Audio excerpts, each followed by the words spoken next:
कधीच नाही चुकणार तुमचे फेवरेट टीव्ही शोज झी5 सोबत, तेही एकदम फ्री। अपर्णा, बरं झालं तू तिकडे वेळेत गेलीस। सगळं कसं व्यवस्थित सांभाळून घेतलंस। हो, पण बऱ्याच लोकांचे जीव गेले ना ताई। सगळं अनपेक्षित होतं, पण बघू ह्या सगळ्याचा तपास लावेन मी। पण अर्जुन, अरे आप्याची पत्रकार परिषद बघितली की आम्ही, चांगलं काम केलं तिनं। हा बापू, पण तरी पण संपूर्ण परिस्थिती अजून आटोक्यात नाही आली तशी। पण आपण माणसं कामाला लावलीत ना, तपास घेतील की ते। अगं आप्पे, अर्जाचं पहिल्यापासूनच तत्व आहे बघ, जे काय काम करायचं ना ते स्वतः पुढे होऊन। आज पण त्यानं काही ना काहीतरी सोय लावलीच असेल। हा, तपासाची दिशा ठरवली मी, बघू आता कसं होतं। नमस्कार अर्जुन साहेब, यावं का मी? तुम्ही अहो असं अचानक घरी कसं काय येऊ शकता तुम्ही? वहिनी वहिनी वहिनी वहिनी, असू द्या, थांबा या। कसं आहे, तुम्ही इन्स्पेक्टर आहे, तुम्ही राग धरून ठेवू शकता, आम्ही नाही ना। आम्ही लोकप्रतिनिधी आहे, आम्हाला सगळ्यांना समजून घ्यावं लागतं, आहे का नाही?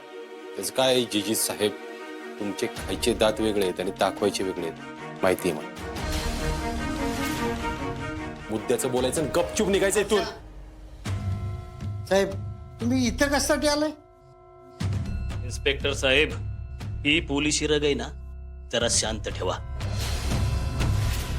आधीच याच्यामुळं बरंचसं नुकसान झालंय तुमचं। काय म्हणजे आता तुम्ही एवढी कलम लावली आमच्यावर, एक तरी गुन्हा सिद्ध झालाय का आमच्यावर? नाही ना? बरं, ती जाऊ द्या, ते बोलायला आलो नाही आम्ही इथं। तुम्ही जे काय बोलायला आलाय ना ते बोला पटकन, नाटक ते घ्या। अहो, आम्ही इथं मॅडमना कामावर रुजू होण्यासाठी विनंती करायला आलोय। यो, तात्याला पैसे देणारा, शहरात हे सगळं घडून आणणारा योच तर नाही ना? विनंती? तुम्ही विनंती करायची काय गरज आहे? ती येईल ना तिच्या मानानं। तसं नाही, तुम्ही विसरताय परत। अहो, लोकप्रतिनिधी आहे आम्ही, लोकांचं भलं व्हावं हे आमचं कामच आहे। आता मला सांगा, मॅडम ऑफिसला आल्याच नाही तर लोकांच्या उपचाराला गती मिळणार कशी? तुमचं म्हणणं कळलंय, आता काय करायचं ते त्या ठरवतील की, या तुम्ही। एवढा वाईट पाहुणचार केला नव्हता राव कुणी आमचा। चहा नाही, पाणी नाही, बर नसू द्या, आज आम्ही मॅडम कडनं वचनच घेऊन जाणार आहे। मॅडम, तुम्ही आम्हाला वचन द्या, उद्याच्या उद्या तुम्ही कामावर रुजू होणार। अहो, लोकांना बांधिलंय आम्ही। हो, मी उद्या जाणार आहे ऑफिसला आणि सगळं काम हातात घेईन। बऱ्यापैकी परिस्थिती आटोक्यात आणली आहे। आता तुम्ही कलेक्टर मॅडम म्हणून आम्हाला माफ केल्यासारखं जाणवतंय।